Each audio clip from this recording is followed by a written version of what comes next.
Buenos días. Les doy la bienvenida a esta clase, la número 17, que corresponde a la clase después de la evaluación 1 del curso de análisis y diseños experimentales, ¿ya?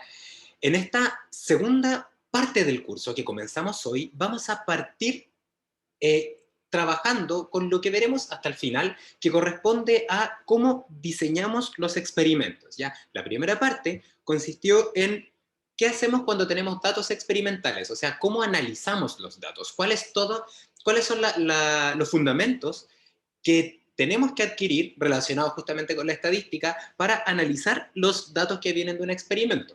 Y en esta segunda parte vamos a utilizar esos fundamentos estadísticos para aprender cómo se diseña un experimento. Y ahí se llama industriales porque, bueno, está dentro del contexto de nuestra carrera, que tiene un marcado sesgo industrial, pero eso no significa que no lo podamos usar estos mismos conceptos para otros experimentos que quieran diseñar. Por ejemplo, experimentos relacionados con investigación quizás como científica básica, de alguna ciencia básica, o quizás algún experimento que quieran realizar asociado a un emprendimiento que quieran hacer. Aquí el mundo es súper grande y básicamente se van a dar cuenta que los conceptos que vamos a ver, que se integran respecto a los que ya aprendimos la primera parte del curso, sirven para muchísimas cosas, ¿ya? Porque recuerden, esto está enmarcado todo dentro del diagrama de bloques de cómo las y los ingenieros son capaces de resolver problemas, ¿ya? Ese es nuestro norte y ahí estamos enmarcados. Recuerden que pueden interrumpirme en cualquier momento y yo feliz de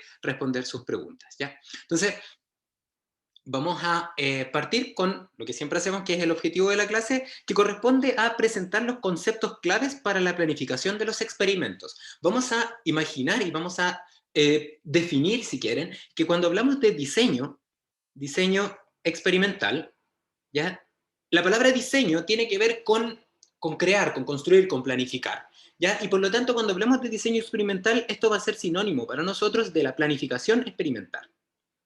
Planificación. ¿Ya? Y la planificación experimental, bueno, consta de varias partes. Por ejemplo, si nos fijamos solamente en la parte como que uno espera, que es más tangible quizás, la planificación experimental podría consistir en definir el setup experimental, cuál es el volumen de la reacción, cuáles son los platos de la columna, cuál es la pureza del reactivo, etcétera, ¿ya? Esa parte está íntimamente relacionada con los, con los elementos que les entregan las otras asignaturas, ya las asignaturas que están asociadas a las operaciones unitarias, a los diseños de reactores, ¿ya? Toda esa parte es complementaria a lo que vamos a ver acá. Cuando hablemos nosotros en este curso de planificación experimental, vamos a hablar sobre cómo vamos a experimentar, pero relacionado exclusivamente con las variables independientes, aquellas variables que queremos estudiar, cómo afectan a una respuesta de interés, ¿ya? O sea, cuando hablemos de planificación, vamos a pensar entonces en quizás, por ejemplo, una tabla, ¿ya? Una tabla de valores que es la que me va a indicar el valor de las variables independientes que se van a aplicar en cada corrida experimental, ¿ya? Una corrida experimental entonces va a ser algo que tenga que ver con lo que apliquemos en un experimento, ya entonces podríamos definir como que una corrida experimental va a ser un programa de experimentación, uno de los pasos del programa de experimentación, ya, y que está identificado en esa tabla, y entonces el objetivo de la planificación de los experimentos es al final obtener modelos estadísticos utilizando esos datos del experimento. O sea, la idea entonces es diseñar un experimento o lo que es lo mismo, planificarlo, y planificarlo lo vamos a ver como una tabla de valores de las variables independientes, y esos valores y esos números de corridas experimentales que vamos a hacer tiene como objetivo final obtener el mejor modelo posible a partir de los datos que vamos a obtener del experimento. O sea, como que vamos a adelantarnos en el tiempo pensando que vamos a obtener unos datos, que esos datos nos van a permitir obtener un modelo en adelante, ¿ya? Y para llegar a este objetivo tenemos que definir algunos conceptos que son clave. De la primera clase de definiciones. Entonces vamos a definir formalmente la palabra efecto, porque lo vamos a usar muchísimo, ¿ya? De las variables independientes, ¿ya? Y las variables independientes, que son aquellas que yo decido, también van a ser sinónimos de ahora en adelante para nosotros de variables controladas, ¿ya? Porque son esas variables las que vamos a manipular para entonces realizar los experimentos. Vamos a definir sus valores, ¿ya? Sobre las variables dependientes, que es la respuesta de interés. También vamos a aplicar conceptos de bloqueo y aleatorización para entender y comprender cómo se estiman esos efectos, ¿ya? Efectos entonces que tienen esas variables independientes sobre las dependientes, ¿ya? También y la idea es comprender la relación que existe entre el modelo que vamos a obtener y cómo eso se transforma finalmente en información importante y útil, aprovechable para ustedes como ingenieras e ingenieros. Y luego, al final, la idea es comprender la relación entre el modelo y el diseño experimental. ¿Ya? Entonces, como en un diagrama de bloques de lo que esperaríamos comprender al final de esta clase, del diseño de experimento, tenemos entonces que el diseño de experimento lo que nos va a permitir, vamos a poner acá DOE, que es el acrónimo que se ocupa en inglés para diseño de experimentos, Design of Experiments. ¿Ok? Entonces, al final de este diseño de experimento, nosotros vamos a tener una tabla. Y esa tabla va a corresponder a la planificación experimental. Esta tabla es la que vamos a implementar en un sistema experimental. Vamos entonces a aplicar cada una de las corridas experimentales de esta tabla ya en el sistema experimental, y este sistema experimental nos va a responder con los datos necesarios para completar la tabla. O sea, nos va a entregar el valor de las variables dependientes. ¿Ya? Puede ser más de una, por supuesto. Podríamos tener 3, 4 variables dependientes. Lo que vamos a ver aplica para cada una de esas variables dependientes. Y con esto entonces vamos a aplicar un modelo. Vamos a obtener un modelo. Y ese va a ser el modelo que nos va a permitir luego tomar decisiones. ¿Ya? Entonces, para todo esto, el diseño experimental, comprendiendo esta idea, el diseño experimental, perdón, ya que vamos a poner al final la información. Profe, Entonces, cuéntame, Ignacio, dígame. ¿qué significa el DOE? Design of Experiments. Es el acrónimo que casi siempre aparece en todos lados, de diseño de Ah, ya. experimentos. El acrónimo en inglés. Entonces, ¿dónde está la realimentación? ¿Ya? Porque esto no es cíclico, o sea, no es serial, sino que es cíclico. ¿En qué sentido? De que el diseño de experimentos que nos entrega unos valores tiene el objetivo de que el modelo que vamos a obtener sea el mejor de todos, o sea, que tenga la mayor información posible. ¿Ya? Entonces, básicamente, con esto más o menos, este diagrama de bloques representa todos los elementos del diseño de experimentos, donde básicamente la técnica de diseño de experimentos que nos entrega la tabla tiene como objetivo final que el modelo que obtengamos, por lo tanto, la información que dispongamos sea la más fidedigna. ¿Ya? Entonces, si se imaginan, si se preguntan ahora mismo a qué se refiere este señor con una tabla, básicamente una tabla la podemos entender así, ¿no es cierto? En Excel uno tiene una tabla como esta, ¿no es cierto? Donde básicamente, para entender la idea, porque cuando uno es gráfico las cosas se entienden quizás mejor, ya el diseño de experimentos nos va a permitir para un conjunto de variables independientes, o sea, para aquellas que yo quiero decidir su valor, por ejemplo, tengo la variable independiente 1, 2, 3 y 4, nos va a entregar para distintas corridas experimentales, por ejemplo, para n corridas experimentales, el valor que tienen esas variables. Ya nos va a entregar el valor con el cual tendríamos que experimentar en cada una de esas n corridas experimentales. Entonces, es trabajo del diseño de experimentos entregarnos esta info, lo que le estoy marcando en azul. ¿Ya? Nos va a entregar entonces el número de corridas experimentales y el valor en el cual están las variables independientes para cada corrida experimental. Cada una de estas filas representa una corrida experimental que corresponde a una combinación de valores de las variables independientes. Y cuando vayamos al experimento, vamos a aplicar cada una de estas corridas experimentales y lo que vamos a obtener entonces el valor de las variables dependientes, que como les explicaba puede ser más de una. Ya podríamos acá tener más columnas hacia el lado y se va a aplicar todo de la misma forma, aplica igual. Bien, si tenemos 3 variables dependientes, vamos a obtener 3 modelos, ¿ya? Ya 4 y así hasta YN. Entonces eso luego vamos a utilizar cada una de la mezcla entre el valor de las variables independientes y la variable dependiente para construir el modelo, ¿ya? Y entonces con eso vamos a transformar un conjunto de datos en información que va a ser una información compacta. Es una información que va a estar resumida en una ecuación en vez de una tabla o un número de puntos X, ¿ya? Entonces esa es como la idea de cómo lo vamos a entender el diseño de experimentos, ¿ya? Entonces, como les decía, teníamos que, como en la clase esta es clase definitoria, es clase de presentación de las cosas, vamos a ir entendiendo algunos conceptos, perdón, y por supuesto hay que dar algún tipo de contexto, y el contexto fundamental es el siguiente. Hasta ahora, hasta lo que llevamos hasta este momento, aprendimos a evaluar si una variable independiente, recuerden que la variable independiente es aquella en la cual cuando yo experimento en un proceso, decido su valor y obtengo entonces la consecuencia del valor que yo decido de esa variable independiente, porque eso es una variable controlada. Y ahí teníamos también variables independientes que eran variables bloqueadas, y teníamos variables independientes que eran aleatorizadas. ¿Ya?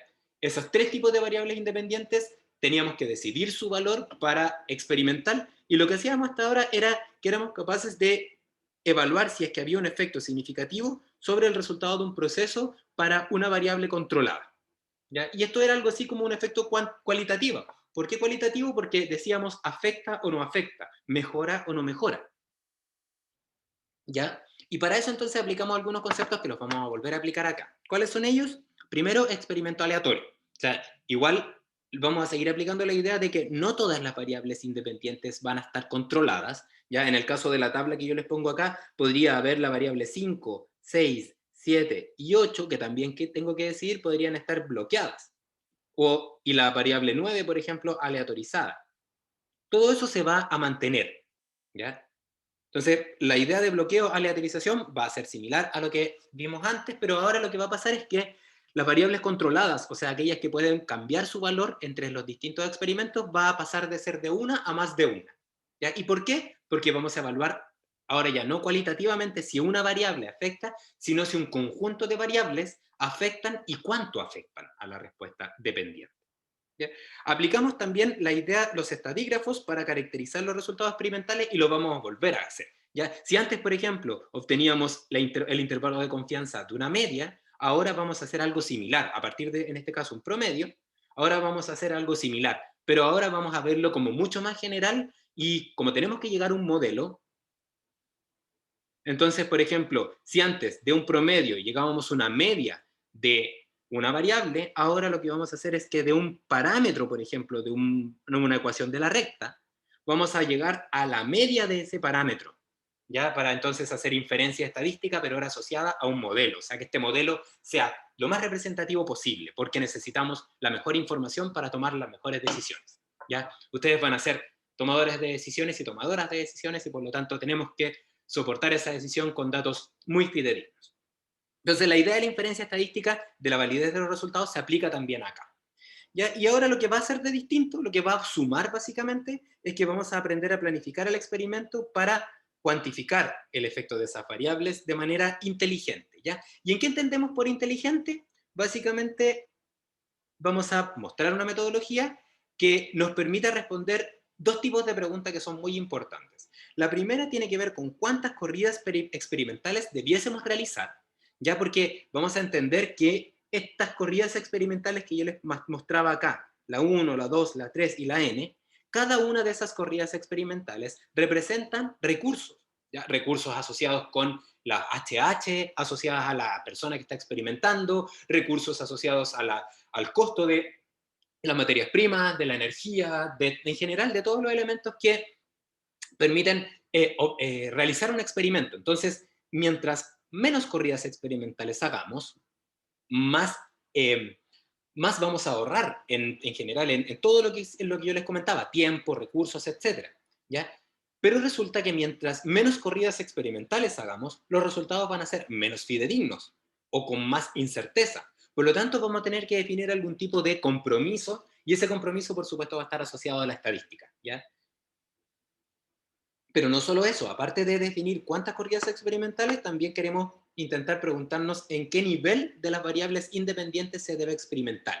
¿Cuál es el valor que va a tener cada una de las variables independientes para cada una de las corridas experimentales? Entonces, como les explicaba, en esta tabla que se obtiene después de aplicar estas técnicas de diseño de experimentos, vamos a responder a la pregunta de cuántos experimentos hay que hacer, cuál es ese número n, ¿ya? Y el valor que va a tener cada una de las distintas variables independientes, por ejemplo en este caso 4, en cada una de estas corridas experimentales. Vamos a ponerlo así con símbolos en general, por ejemplo va a ser así, así, así, vamos a tener distintos entonces valores, y la idea entonces es ser capaces de responder cuántas filas y qué hay en cada una de esas columnas. Recordando que una corrida experimental se define como una de estas filas, o sea, como una combinación de variables independientes, de su valor de las variables independientes, que va a ser aplicado en un experimento para obtener una respuesta de interés. ¿Ya? Eso es básicamente el concepto. Entonces, para aprender todo esto, ¿ya? Y recordando que al final nuestro objetivo último es obtener un modelo, y ese modelo es lo más fidedigno posible, tiene que ser con la mayor información y con, entonces, lo más fidedigno posible para tomar la mejor decisión. Vamos a hacer un ejemplo y ese ejemplo lo vamos a ir analizando con estos objetivos. Recuerden, para que no se nos olvide, diseñar algo de un experimento de manera inteligente implica entonces hacer corridas experimentales las justas, ya, para no tener que estar gastando recursos extra, pero al mismo tiempo tener una buena representación de mi sistema experimental. Y entonces para eso vamos a definir cuántas y en qué valor de las variables vamos a experimentar. ¿Ya? Porque si, por ejemplo, decidimos hacer 10 experimentos y los 10 experimentos los definimos todos con los mismos valores de las variables independientes, o sea, con todos con solo círculos en las 10 experimentos, vamos a obtener cero información. Entonces la idea es qué tan diverso tiene que ser estos conjuntos de los valores para que obtengamos la mayor información posible. ¿Ya? Entonces, vamos a partir con un ejemplo que lo vamos a ir desarrollando a lo largo del curso y la idea es que en este caso estamos interesadas e interesados en estudiar el efecto que produce en el rendimiento de una reacción. Vamos a poner acá que aquí hay un reactor batch, ¿ya? El rendimiento de la reacción, que va a ser la variable dependiente, tres variables independientes, ¿ya? En este caso las variables independientes va a ser la temperatura, una determinada concentración inicial de los componentes, de las reacciones que vamos, de los reactantes, perdón, que vamos a aplicar, y un tipo de catalizador determinado, ¿ya? ¿Por qué hacemos esto? Básicamente porque, por ejemplo, esta reacción es para la producción de un producto de interés. Ese es el porqué. ¿Ya? ¿Qué más podemos decir al respecto? Podríamos, por ejemplo, imaginarnos que la reacción consiste de, por ejemplo, la reacción 2A para dar B. ¿Ya? Si algo se acuerdan, por ejemplo, y con un determinado tipo de catalizador, ¿ya? Si algo se acuerdan, perdón, de química, ¿ya? De química básica, por ejemplo, se acordarán, por ejemplo, que para que ocurra una reacción química, en este caso para que una molécula A y una molécula A se unan y entonces produzcan una molécula B que va a ser más grande porque tiene el doble de peso molecular, ¿no es cierto? Entonces, para que esto pase, lo que tiene que suceder es que estas dos moléculas se tienen que encontrar, ¿no es cierto? Porque de lo contrario no ocurriría la reacción. Entonces, para que dos moléculas se encuentren, ¿ya? Y estoy explicando esto porque es necesario para definir por qué yo dije que estos iban a ser los valores de las variables independientes. ¿Ya? Entonces, para que dos moléculas se encuentren, tienen que tener movimiento, ¿cierto? Si estuviesen quietas, es poco probable que se encuentren, porque van a estar todas quietas en el lugar y no van a querer moverse hacia ningún otro lado. Entonces, tiene que haber un movimiento, ¿ya? Y la forma de entregarle movimiento a las moléculas es darle energía. ¿Y cómo cuantificamos la energía que tiene un determinado fluido, en este caso, por ejemplo? Mediante la temperatura. O sea, la temperatura es una medida indirecta de la energía que tienen las moléculas y la energía está asociada al movimiento de ellas. Por lo tanto, es de esperar que a mayor temperatura del fluido que está acá adentro, se produzca entonces más movimiento y entonces aumente la probabilidad de colisión entre estas dos moléculas.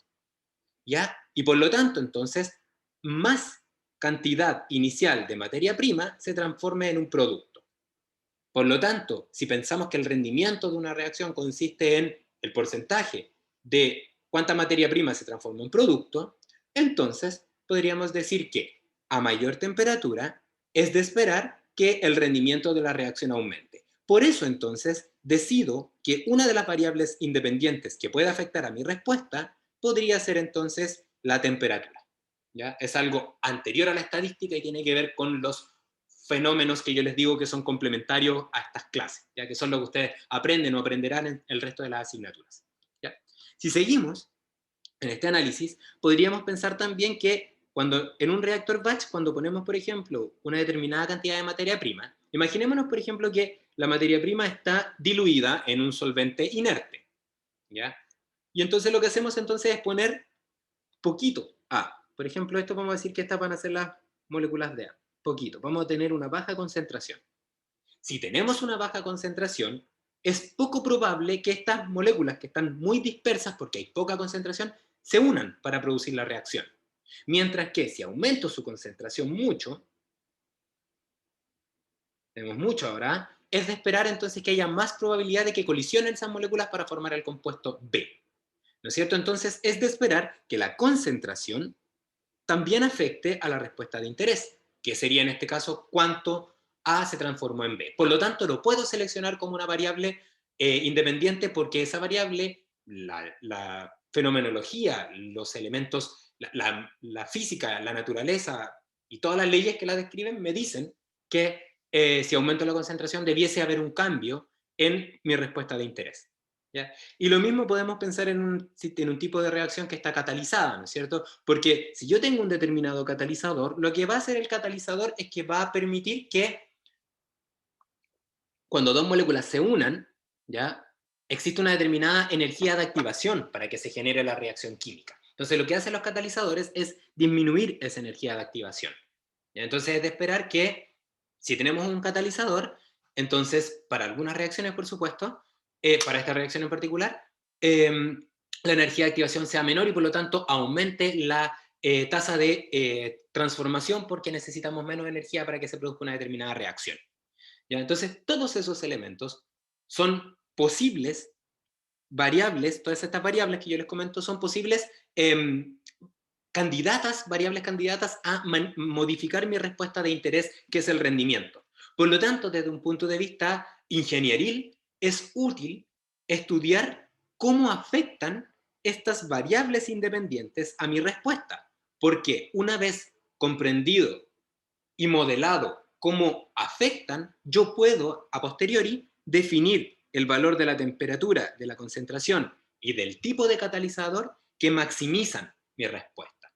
A eso me refiero con la información, que cuando hacemos experimentos y al final obtenemos de todo esto un modelo, el modelo lo podemos definir así, como una ecuación que va a depender de la temperatura, de la concentración y del tipo de catalizador y que va a tener algunos parámetros asociados. Y este modelo, una vez que yo lo construyo, puedo optimizar, puedo, por ejemplo, derivarlo, igualar a cero y obtener el máximo. Entonces, de eso se trata la información que podemos sacar de esto. ¿Ya? Y entonces, para llegar a este modelo, tenemos que, como les decía, definir algunos elementos y el elemento inicial es el efecto. ¿Ya? Y el efecto corresponderá, para nosotras y nosotros, al cambio que se produce en la respuesta cuando se modifican los factores o variables independientes. Entonces, si pensamos que hacemos un experimento, ¿ya? Donde acá, por ejemplo, tenemos una temperatura, vamos a poner dos temperaturas, temperatura baja y temperatura alta, y entonces teníamos, por ejemplo, 4 experimentos, hicimos 2, y aquí está mi respuesta de interés, 2 en temperatura baja y 2 en temperatura alta, entonces podríamos pensar que el efecto corresponde a la distancia que hay entre esos dos conjuntos de datos. ¿Por qué? Porque si todo el resto de las cosas se mantuvieron constantes, o sea, si es que aquí para todos los casos trabajamos con una concentración fija y con un catalizador, mismo catalizador, entonces este delta Y sería entonces el efecto que produjo en la respuesta de interés la temperatura, el efecto de la temperatura sobre la respuesta de interés. ¿Ya? Si cambiamos ahora el eje y pensamos que ahora estamos en una concentración low y concentración up, y entonces mantuvimos fijo ahora la temperatura, entonces ese delta Y que obtendríamos ahora cuando cambiamos la concentración inicial sería el efecto, pero ahora ya no de la temperatura, sino que de la concentración, porque es el cambio que observamos cuando cambió la variable de concentración. ¿Ya? ¿Y por qué es importante? Porque estos elementos nos van a permitir a posteriori obtener el modelo. Por eso es necesario definirlos. ¿Ya? Entonces, definido eso, o sea, comprendida la idea de los efectos, y fíjense que, ojo, el efecto está asociado con un cambio. ¿Ya? Y si nos pusiéramos, así como tiráramos una línea de tiempo hacia adelante, porque después vamos a ver esto, podríamos decir que si aquí, por ejemplo, tiramos una línea recta, como esa que yo les estoy mostrando en verde, entonces el efecto se puede relacionar con la pendiente. Porque la pendiente es la tasa de cambio, ¿ya? Y el efecto es el cambio esperado en la respuesta. Entonces, una pendiente está directamente relacionado con un efecto. Entonces, si en este caso tendríamos una línea recta, el efecto de la temperatura estaría directamente relacionado más adelante con la pendiente que tendría la temperatura en el modelo, ¿ya? Si es que ese modelo fue en una línea recta. Después vamos a ver por qué podría ser una línea recta o no. ¿Ya? Entonces, si pensamos que vamos primero a estudiar el efecto de la temperatura, ¿ya? O sea, como estamos pensando que el efecto está directamente asociado a la pendiente, entonces si quisiéramos estudiar el efecto de la temperatura, entonces lo que podríamos hacer es, como les decía, hacer experimentos en los cuales la concentración y el tipo de catalizador se van a mantener fijos y fijos. No los vamos a cambiar. Y entonces podríamos hacer experimentos en, por ejemplo, aquí vamos a poner la temperatura y vamos a poner temperatura baja, temperatura alta, temperatura baja y temperatura alta. Para todos estos otras dos variables que van a estar fijas. Y entonces voy a obtener en el laboratorio mis determinadas respuestas de interés, por ejemplo, I2, I3, I4. O sea, en este caso tenemos el rendimiento en las 4 corridas experimentales que hice. ¿Ya? Entonces, podríamos intentar estudiar el efecto que tiene la temperatura de esta manera. ¿Por qué? Porque como queremos estudiar cómo afecta la temperatura, ¿ya? Los experimentos que tendríamos que realizar debiesen tener fijos las otras variables, o sea, las debiésemos bloquear. Porque eso es lo que sabemos de la primera parte del curso, que si queremos evaluar cómo afecta una variable una respuesta, si la afecta o no, si mejora o no, si es distinto de o no, tenemos entonces que mantener las otras variables fijas. Entonces podríamos decir, vamos a bloquear la concentración y el tipo de catalizador, y entonces podríamos graficar estos valores obtenidos experimentalmente para las dos temperaturas que obtuvimos, que probamos, temperatura baja y temperatura alta, y entonces tendríamos, por ejemplo, el Y1 que va a estar acá, va a estar el Y3, y acá está el Y2 y el Y4. Ahí están entonces nuestras respuestas del problema. Y aquí va a estar Y, ¿no es cierto? Entonces, ¿qué podemos sacar en limpio? Que de acá, de este pequeño experimento, la variable que controlamos, o sea, aquella que cambiamos en los distintos experimentos, en este caso con dos valores, correspondió a la temperatura.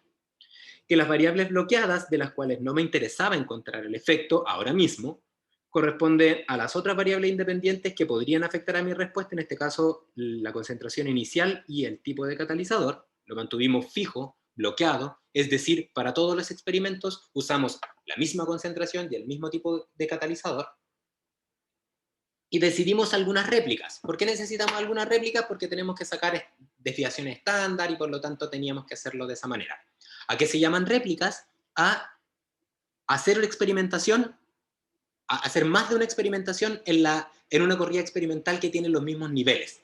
Por ejemplo, acá tenemos dos experimentos con la temperatura low, o sea, hay una réplica para la temperatura low, está la experimentación y su réplica, y lo mismo hicimos con la temperatura up. O sea, este experimento tiene entonces una réplica para la temperatura low y una réplica para la temperatura up. ¿Ya? Y entonces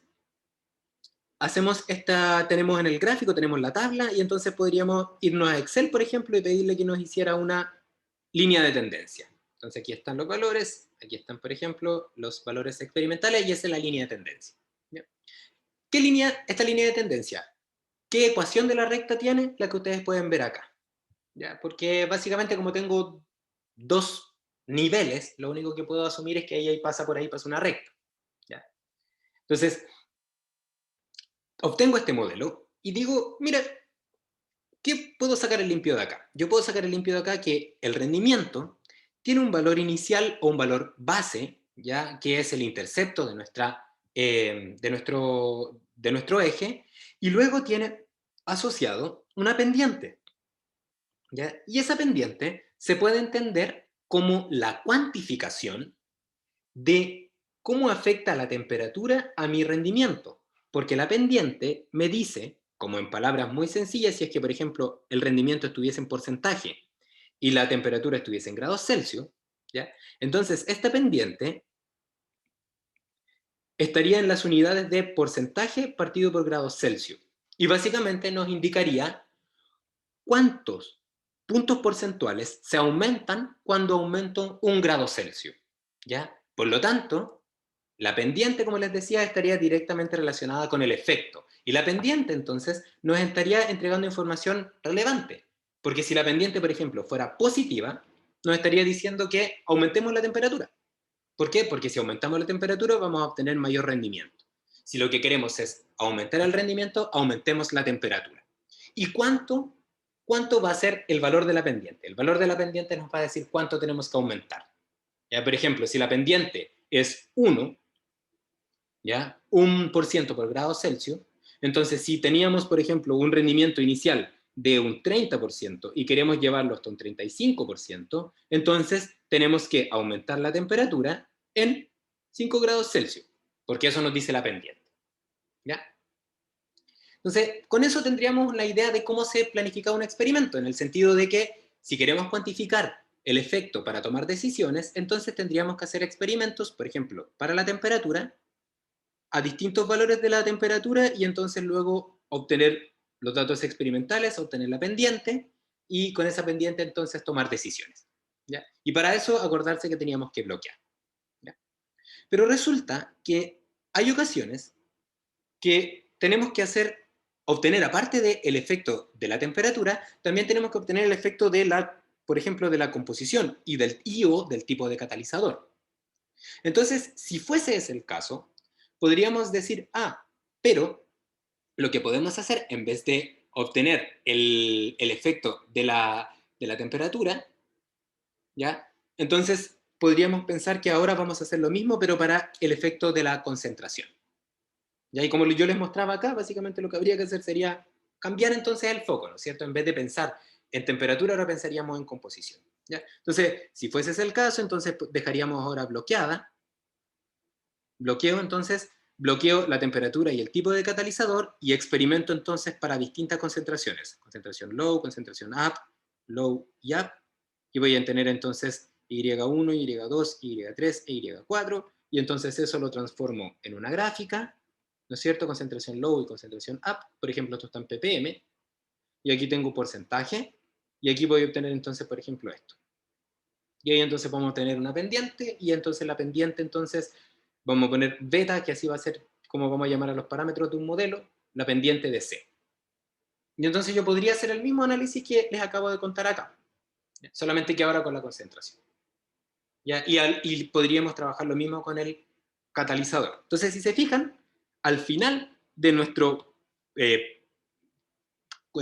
trío de conjunto de experimentos, ya sería un trío de conjunto de experimentos, porque tenemos tres variables, temperatura, concentración y tipo de catalizador, yo debiese obtener, después de esto, aplicando los conceptos de bloqueo y réplicas, etcétera, yo debiese obtener tres modelos, ¿no es cierto? Vamos a ponerlo así, tendríamos un I0 más un beta de la temperatura por la temperatura, pendiente entonces obtendríamos para cuantificar el efecto de la temperatura, luego tendríamos el efecto de la concentración y luego tendríamos el efecto del catalizador. Y ojo, no necesariamente el intercepto tiene que ser el mismo, por lo tanto acá le voy a poner eso, porque son tres modelos distintos.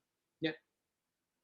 Y fíjense que para hacer todo esto, para obtener entonces tres efectos, tuve que ocupar, por ejemplo, para este caso que tenía una réplica por cada valor de variable, tuve que ocupar 4 experimentos, más 4 experimentos más otros 4 que tendría que aplicar ahora con el tipo de catalizador, ¿no es cierto? O sea, tendría catalizador 1, catalizador 2, catalizador y etcétera. Entonces tendríamos 12 corridas experimentales que nos entregarían entonces 3 modelos. Dime, Paulina, cuéntame. Hola, profe. Tenía la duda, ¿Sí? no entendí bien lo de la réplica. La Perfecto. réplica. Ya, mira, igual la réplica la vamos a ver un poquitito más adelante, ya, pero para que te hagas una idea. Imaginémonos que no hago réplicas. Ya, una réplica, solamente para que se entienda, es eh, repetir un experimento o repetir un experimento o más de un experimento, si tengo más réplicas, ¿ya? En el cual el conjunto de variables independientes tiene los mismos valores. ¿Ya? Por ejemplo, en este caso, que te muestro acá en esta tabla, la voy a ampliar ahí. Entonces, imagínate que yo decido que voy a experimentar con la concentración en solamente dos valores, en un valor alto y en un valor bajo. Entonces, si ese es el caso, yo voy a tener una corrida experimental para un valor bajo y de la concentración y otra corrida experimental para un valor alto, ¿ya? Y lo que puedo hacer es volver a experimentar, ¿ya? O sea, para el mismo valor de la concentración baja, volver a obtener otro experimento, o sea, volver a ir al laboratorio, volver a hacer el experimento y entonces medir otro resultado de la corrida experimental, pero esas dos corridas experimentales tienen como mínimo común que ambas fueron obtenidas a la misma concentración, en este caso concentración baja, y para el mismo temperatura y para la misma catalizador, para el mismo catalizador. Y lo mismo podemos hacer con el Y4, ¿ya? Entonces, una réplica se entiende como eso, como ir al laboratorio más de una vez, ¿ya?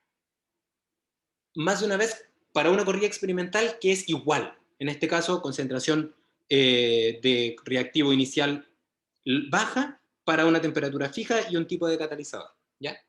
Eso sería como yo esperaría aplicar una réplica experimentalmente, ¿ya? ¿Y por qué lo hago? Por lo siguiente. Si tú te fijas acá, ¿ya? Las réplicas se pueden ver, para este ejemplo, se pueden ver como puntitos que están en un eje, en el mismo eje Y, o sea, en la misma vertical, ¿ya? Entonces, si yo no hago réplicas, como estas que están acá, Y1 y Y2, yo lo que tendría sería este punto que está acá y este punto que está acá, que se lo voy a marcar ahí con negro bien grande, ¿ya? Y eso me permitiría obtener una línea, ¿no es cierto? Porque una línea se puede obtener con dos puntos, y eso implicaría que podría obtener una pendiente,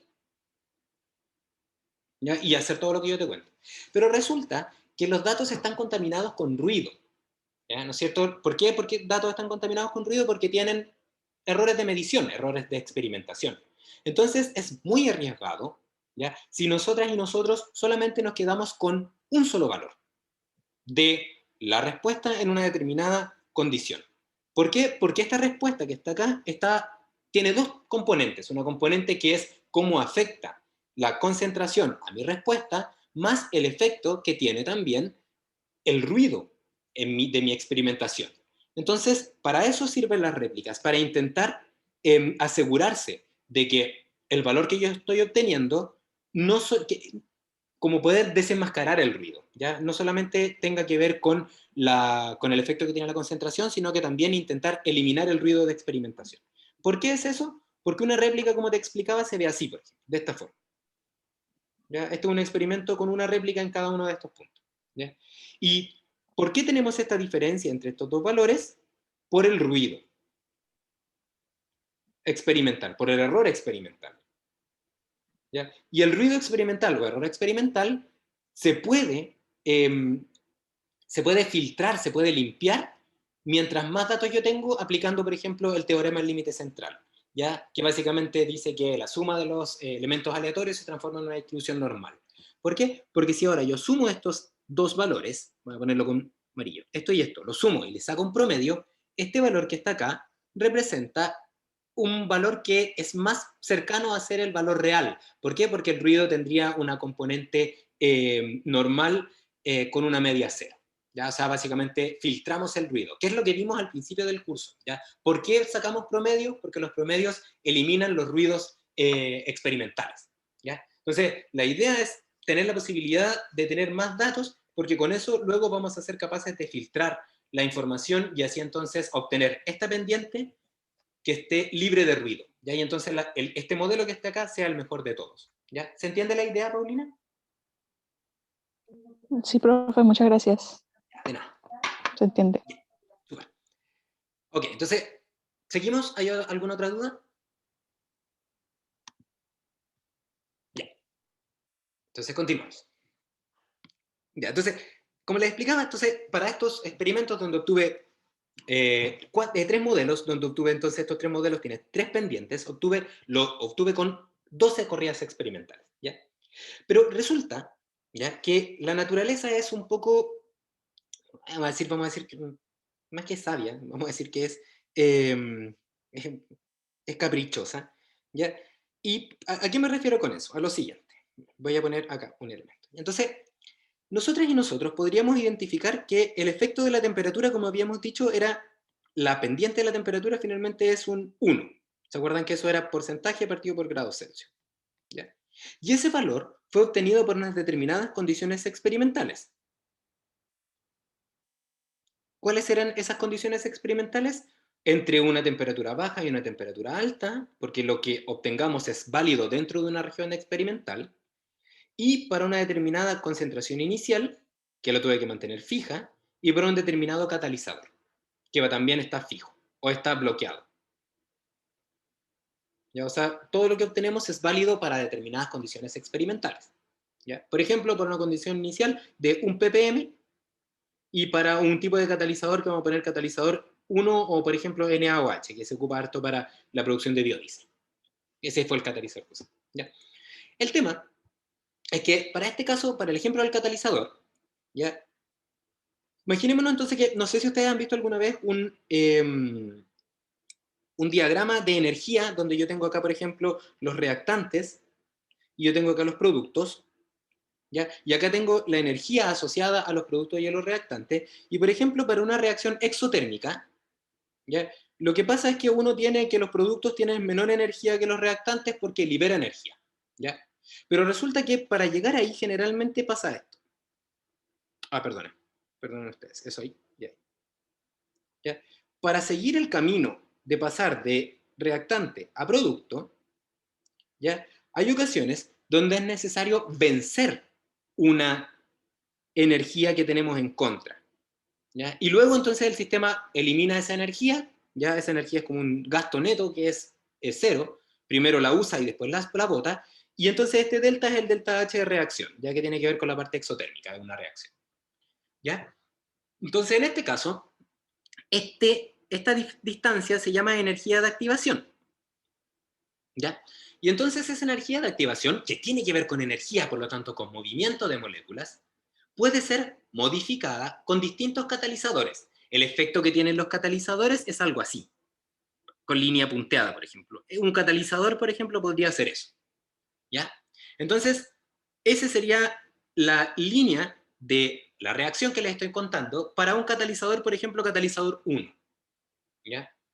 Y resulta que podríamos tener un segundo catalizador, y este segundo catalizador podría ser así, ¿ya? Ese sería el catalizador 2, ¿ya?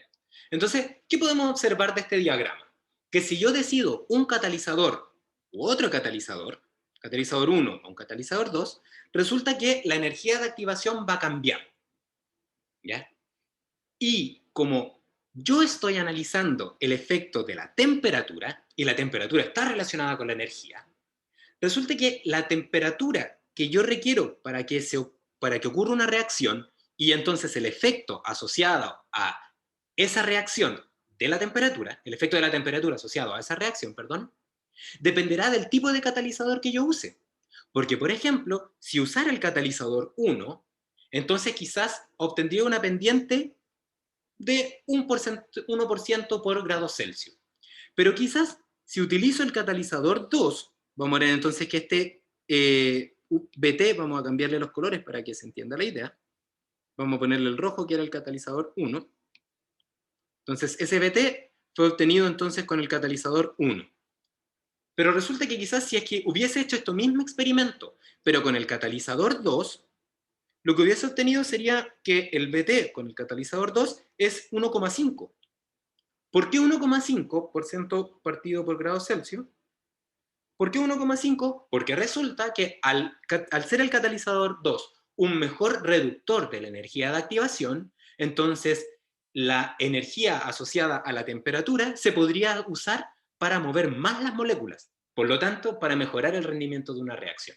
¿Se entiende la lógica de esto? Dígame con la manito arriba o dígame no estoy entendiendo nada, señor, para que yo le vuelva a explicar. Porque esto es clave. ¿Sí? Profe, ¿lo puede volver a explicar? Es Claro, por que supuesto. justo No hay ningún mire para otro problema. lado. No hay problema.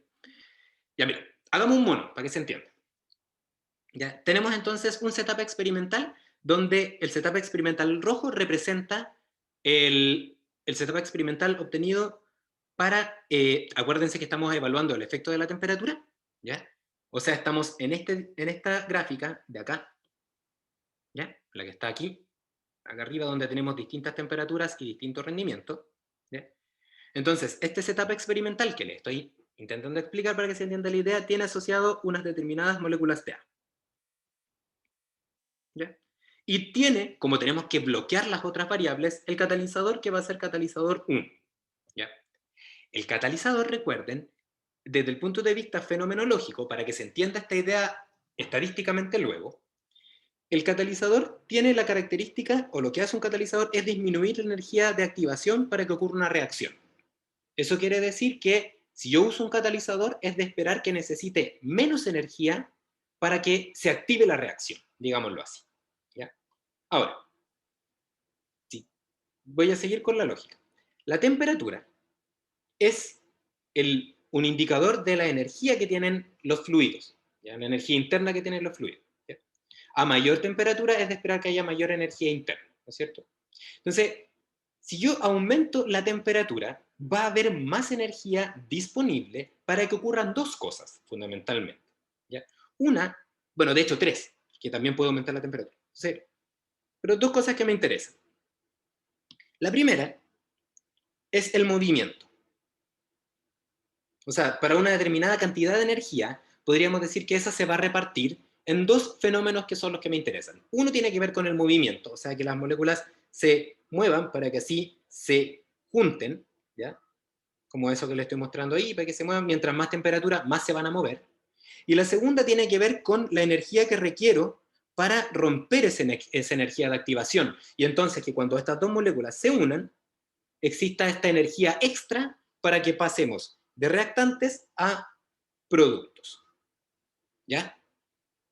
Entonces, la energía que yo le agrego, por lo tanto la temperatura que hay en un sistema, la energía disponible, la podemos dividir en el efecto del movimiento, colisión, y el efecto que tiene en la energía de activación. ¿Ya? Entonces, si yo hago mi experimento con un catalizador 1, que tiene este comportamiento, o sea, que baja la energía de activación, esta área que está en rojo sería su energía de activación, podríamos decir entonces que para un determinado contenido energético, una parte se transformó en lo necesario para que se ocurra la reacción y el resto para que haya movimiento. ¿Ya? Entonces, básicamente, si yo tengo una energía de activación alta para, para una determinada temperatura, voy a obtener un movimiento más bajo que si yo tuviese una energía de activación baja, porque ahí tendría entonces más movimiento, porque la energía se conserva. Entonces, por ejemplo, si tengo disponible 10 joule de energía, o sea, 100 joule de energía, pongamos en un caso, o 100% o 100, entonces una parte se va a ir para la energía de activación, por ejemplo, 20, y el otro 80 va a quedar disponible para el movimiento. ¿Ya?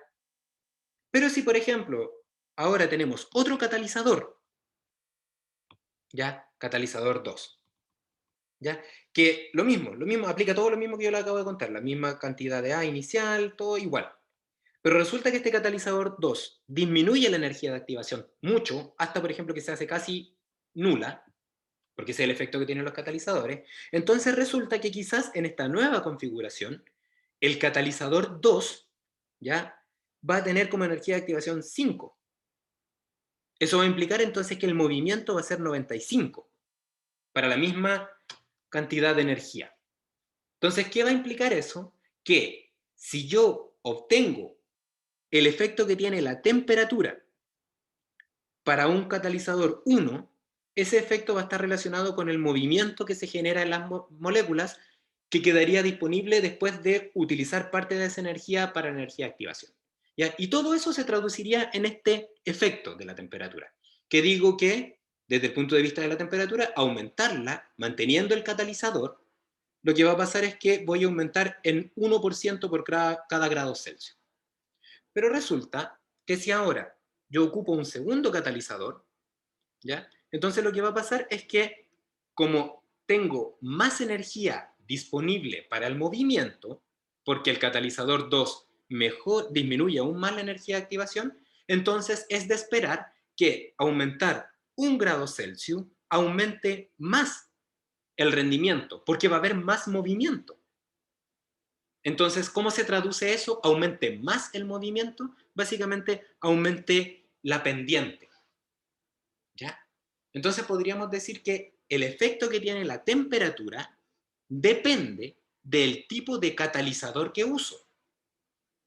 ¿Ya? Porque para algunos catalizadores voy a obtener un efecto de la temperatura bajo porque el catalizador no va a disminuir mucho la energía de activación, mientras que para otros lo va a disminuir mucho. ¿Ya? ¿Se entiende la idea? Profe, eso de los catalizadores era utilizando la misma temperatura, ¿no? Sí. Acuérdense que acá es mismo todo lo demás. Ah, ya, entonces sí. Ya, bacán. ¿Okay? Pero más que la teoría química, ya que yo le estoy explicando esto con química porque entiendo que es algo que más o menos somos afines a, pero lo pueden aplicar para cualquier cosa. Podemos dar más ejemplos de esto. ¿Ya?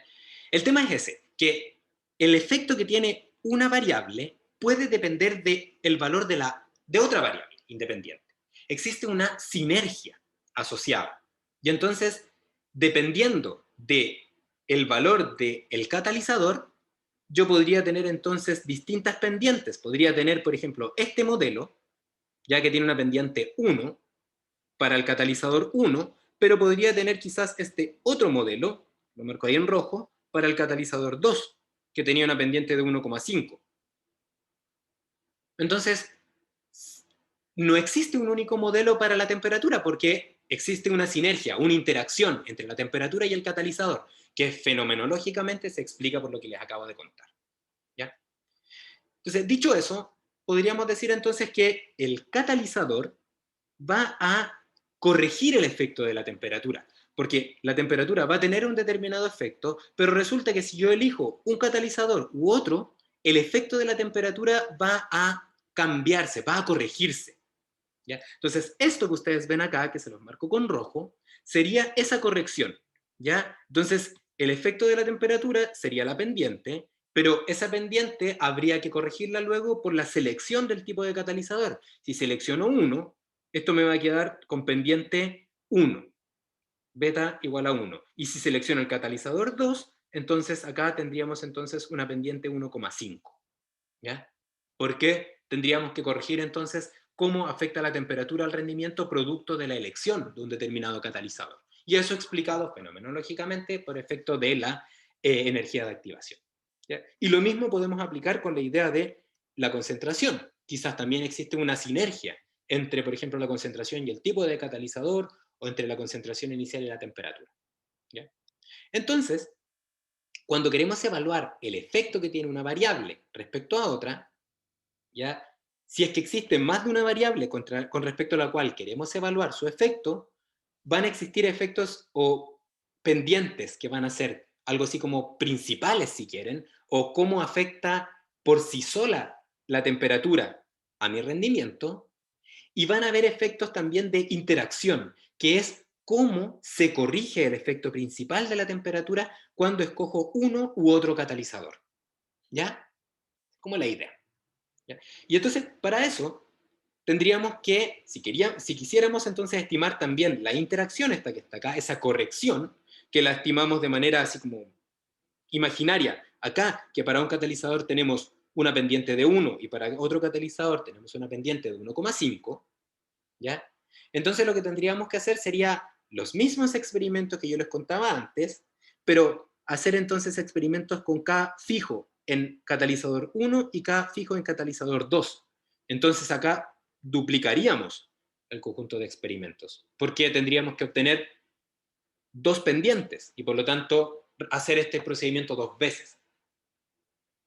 Entonces, ¿qué implica esto? Que tendríamos que hacer más experimentos para considerar también esta interacción que podría existir entre dos variables independientes con respecto a la respuesta. Y también esto va a afectar, por supuesto, y tendríamos que hacer lo mismo entonces entre la temperatura y la composición, entre la temperatura y el catalizador, que es lo que estábamos observando, y entre el catalizador y la concentración. O sea, tendríamos tres tipos de efectos que tendríamos que evaluar. O sea, tendríamos que hacer muchas combinaciones de experimentos. ¿Ya? Entonces, como tenemos que hacer muchas combinaciones de experimentos, resulta que, porque tenemos que calcular estas interacciones, estas sinergias ¿ya? Producto de que estamos evaluando el efecto de más de una variable independiente, en este caso 3, entonces resulta que estas interacciones, ¿ya? Ya que son las que corrigen los efectos principales y que se observan en la naturaleza, como les acabo de dar este ejemplo, requieren más corridas experimentales que las que habíamos pensado, donde bloqueamos todo lo demás y el resto y controlamos solamente la variable de temperatura. Entonces, desde ese punto de vista, se hace necesario estudiar otra forma de experimentar que sea lo más eficiente posible para poder estimar al mismo tiempo los efectos principales, que los vamos a entender entonces como las pendientes que tienen las variables en estudio, más las interacciones, que son los elementos sinérgicos asociados a las correcciones de los efectos principales de una variable cuando decido el valor de otra. Y aquí entonces tendríamos que obtener también el efecto, la corrección de la temperatura con el catalizador, la corrección de la concentración con el catalizador y la corrección de la temperatura con la concentración, que serían las otras interacciones que tendríamos que considerar. Y también podría existir, vamos a agregarlo acá, un efecto que se llama de interacción de 3 elementos, ¿ya? Que correspondería a cómo afecta o cómo corrige las interacciones de estos 12 elementos, o sea, se llaman interacciones binarias, cuando elegimos el tercero. O sea, ¿cómo se corrige esta interacción entre temperatura y catalizador cuando selecciono una determinada concentración? O sea, el BTKC, que sería la interacción de los 3 elementos. ¿Ya? Entonces, como hay que estimar tanto parámetro, ya en este caso fíjense que tendríamos que estirar 1, 2, 3, 4, 5, 6 y 7, ¿ya? Y en una ecuación de la recta también tenemos que identificar el intercepto, o sea, ahí estaría el octavo parámetro, ¿ya? Entonces resulta que es necesario plantear una metodología que intente hacer esto sin hacer tantos experimentos y básicamente entonces que nos permitiera obtener todas las posibles combinaciones de interacciones, ¿ya? Y eso se llama diseño experimental factorial, que es la técnica de diseño de experimentos que nos permite, fíjense, definir esta tabla. ¿Se acuerdan que estábamos conversando que el diseño de experimentos genera una tabla? De tal forma de, en vez de obtener este modelo chiquitito, nos permite obtener este modelo más todas las interacciones que son en este caso binarias, o sea, cómo corrige una variable con respecto al efecto que tiene la otra, más en este caso una interacción ternaria, o sea, cómo se corrige la interacción binaria. ¿Ya? Entonces, todo esto te lo entrega de manera inteligente la técnica del diseño de experimentos factoriales. Hay otras técnicas, no es la única. Nosotros vamos a ver esta porque es súper ejemplificadora, porque es súper aplicada, porque se entiende bastante bien y porque es la primera que una y uno debiese usar cuando se encuentra frente a un diseño de experimentos inicial, ¿ya? Cuando estamos frente a un determinado proceso que queremos evaluar su modelo. ¿Ya? Entonces, en palabras simples, el objetivo del diseño de experimentos, y en este caso el diseño de experimentos factorial que vamos a estudiar, va a corresponder a obtener la mayor cantidad de información, y ahí eso se entiende entonces como efectos de la variable en estudio y todas sus posibles interacciones con el menor número de corridas experimentales. ¿Ya? Entonces la idea no es tener en este caso 24 experimentos ni 36 experimentos, sino cuánto es el mínimo que puedo obtener. ¿Ya? Entonces esa es la idea del diseño de experimento. ¿Ya? Entonces, como les decía, plantear entonces una tabla, y fíjense que en esta tabla ahora, que la tabla está compuesta entonces del número de experimentos y del nivel que va a tener cada variable independiente en cada corrida experimental para obtener entonces los efectos principales, interacciones binarias e interacciones ternarias. ¿Ya? Y para eso, para entender cómo funciona el diseño de experimentos, vamos a adelantarnos un momento y vamos a dejar planteados unos conceptos y con eso vamos a terminar, ¿ya? Porque finalmente, para llegar a todo esto, recuerden que el objetivo es implementarlo en un sistema experimental, y este sistema experimental nos va a permitir luego obtener las variables dependientes que nos va a permitir obtener un modelo. Y el modelo se utiliza, el modelo que se obtiene es aquel que tiene la mayor información. Por lo tanto, la tabla que se produce con el diseño de experimentos depende del modelo que quiero obtener. Dicho eso, entonces, para estudiar cómo funciona el diseño de experimento, voy a partir desde lo último, desde el modelo. Porque si entendemos cómo se relaciona el modelo que quiero obtener con las corridas experimentales, entonces básicamente entiendo cómo funciona el diseño de experimentos. ¿Ya? Y para esto, como les decía, clase introductoria, conceptos que son los más relevantes e importantes, vamos a definir qué es un modelo. Vamos a como aterrizar la palabra modelo. ¿Ya? Entonces, un modelo ¿ya? Va a corresponder a una representación matemática entre una variable de interés, una variable dependiente, y un conjunto de variables independientes, que serán aquellas que yo quiero evaluar su efecto sobre la variable dependiente. En este caso en particular, para el problema que estamos estudiando, la temperatura, la concentración y el tipo de catalizador, que yo los elegí a priori porque sé que la literatura me dice que esas tres variables debiesen afectar a mi respuesta de interés. Si, por ejemplo, para que se hagan la idea, estuviésemos analizando otro sistema experimental que corresponde a un gas que se encuentra en un recipiente cerrado, con un émbolo que se mueve libremente, ¿ya? ¿Ok? Y entonces mi variable dependiente corresponde al volumen, ¿ya? Entonces, ¿qué variables van a afectar a el volumen? Si yo me voy a la termo, por ejemplo, y yo podría acordarme de la termo que la temperatura afecta al volumen y, en este caso, el número de moles afecta a el volumen, ¿no es cierto? ¿Afectará también la presión? Sí, pero en este caso está moviéndose. O sea, ahí sería una variable aleatoria. ¿Ya? ¿Podemos también hacer que la presión cambie? Claro que sí. Por ejemplo, la dejamos fija. Entonces, en ese caso ya no va a cambiar. Entonces, si es así, podríamos entonces evaluar el efecto de la presión y de la temperatura y mantener el número de moles constantes. ¿Ya? Por ejemplo, así. Y la presión. ¿Ya?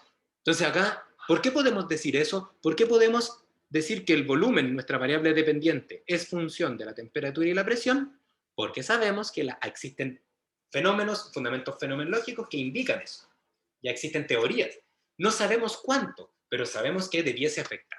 ¿Ya? Entonces aquí tendríamos un gas. Pero resulta que, siguiendo esta lógica de que vamos a decidir inicialmente cuáles son las variables que podrían afectar a mi respuesta, si acá tenemos un líquido, quizás entonces la temperatura y la presión ya no van a afectar al volumen, o quizás la temperatura la va a afectar y la presión no.